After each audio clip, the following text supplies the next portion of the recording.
The National Weather Service in Chicago has issued a special marine warning for nearshore waters from Winthrop Harbor to Northerly Island, open waters from Winthrop Harbor to Michigan City out to Mid-Lake until 12:15 a.m. At 10:18 p.m., strong thunderstorms were located along a line extending from near Harvard, Illinois to 10 miles south of Rockford, moving east-southeast at 40 knots. Gusty winds are likely to extend further south than the storms themselves.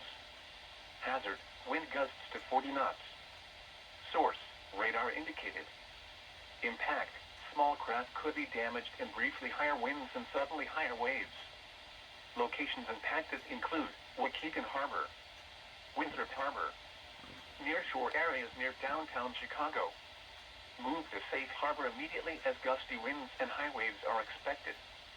Frequent lightning is occurring with these storms.